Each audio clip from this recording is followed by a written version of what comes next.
O que que seria o anticristo e se ele hoje ele estaria entre nós? Uhum. Bom, quando a gente fala, do tema do anticristo, você tem que tomar algumas ressalvas. Primeiro delas contra o sensacionalismo, o achismo, a teologia de almanaque ou a exegese de jornal. O que que eu chamo de exegese de jornal? É quando você pega o texto bíblico e pega a revista Veja, ou o Estado de São Paulo, ou a Time, e aí fica comparando: "Olha, isso aqui aconteceu, isso aqui aconteceu, isso aqui aconteceu". Não é assim que se estuda a Bíblia Sagrada. A segunda ressalva que você deve ter é o respeito que se tem contra qualquer o respeito que deve se ter com relação a qualquer outra agremiação religiosa. Às vezes há muito a tendência de falar assim, o anticristo é sempre dos outros, e eu sou do grupo dos heróis, né, ou sempre é o outro. Em terceiro lugar, você tem que analisar o Apocalipse também à luz da época, do tempo. E em último lugar, lembrando que não podemos fazer nenhuma marcação de data para o juízo final, para a volta de Jesus.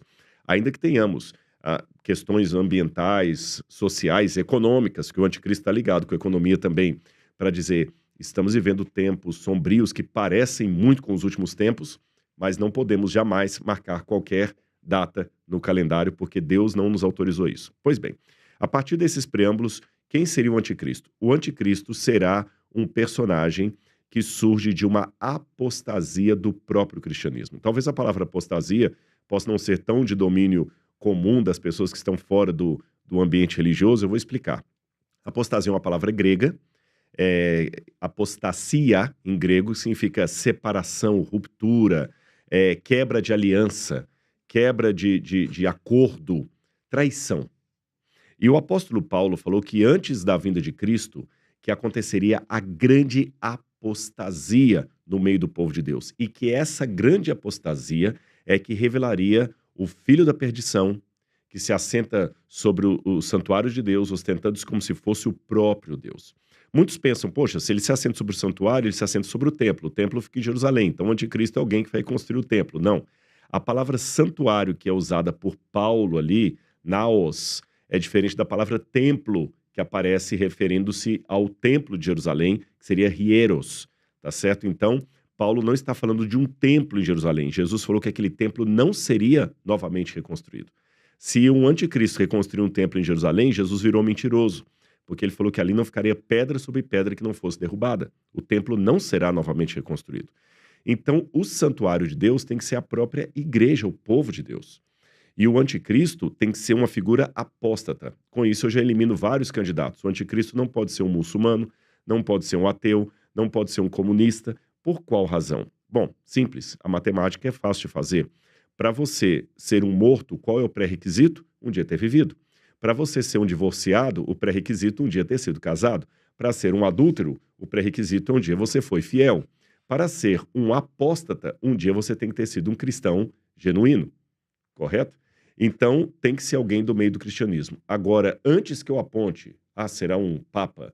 Será um líder protestante? Será um líder batista, adventista? Eu tenho que entender o seguinte, com a dor que, sendo alguém que sai do meio cristão, isso deve me doer tanto quanto ter um filho, um primo ou um tio que eu tanto amo na Cracolândia. Existem duas maneiras de abordar o tema da Cracolândia, eu uso apenas como ilustração do que eu quero dizer. Você pode abordar o tema sem nenhum sentimento envolvido. Aí é um bando de vagabundo, aí você tem que chegar lá e acabar com aquele negócio mesmo. A prefeitura tem que limpar aquilo ali, onde você só vê rostos cadavéricos de pessoas das quais você não nutre a menor simpatia. Agora, o dia que você tem alguém que você ama muito ali, vítima das drogas, você vê a Cracolândia de uma maneira um pouco diferente. Se eu entender o cristianismo como um todo e não apenas como o CNPJ da igreja que eu frequento, qualquer escândalo dentro do cristianismo vai me doer como se fosse um escândalo na família. O programa de vocês, o podcast, chama-se Irmãos Dias, porque eu presumo que vocês valorizam a família. Ou seja, se alguém da família de vocês faz alguma coisa errada, a dor é muito grande. A vergonha é para toda a família Dias e não apenas para aquele que errou. Agora, se é o filho da vizinha, é um vagabundo aquele rapaz lá. Então, o cristianismo deve ser encarado por mim como uma grande família, constituída de pessoas que frequentam a minha igreja, o meu CNPJ, e pessoas que frequentam outras igrejas, ou alguns que talvez não frequentam igreja nenhuma, mas somos todos cristãos. Qualquer escândalo, qualquer apostasia, qualquer líder que se levante, poxa, que pena, é o meu irmão que fez uma coisa errada. Aí eu vou ter uma visão do Apocalipse diferente. Por exemplo, se o anticristo for um líder, um papa, por exemplo, eu não falo, bem feito os católicos, que pena que um cristão que deveria estar honrando o nome de Cristo vai levantar assim. É uma maneira respeitosa de apontar a possibilidade da profecia, sem nenhum ufanismo ou arrogância, falando assim, pois é, tá vendo? É da sua igreja, ó, não é da minha. Aí não, nós não estaríamos interpretando como Jesus falou, pedindo a unidade dos crentes. Não, e isso acontece muito, né? Essa briga, né, Rodrigo, de eu sou católico, cristão, aí acontece muito, né? E até envolve a política. A gente vê no meio político isso acontecendo muito.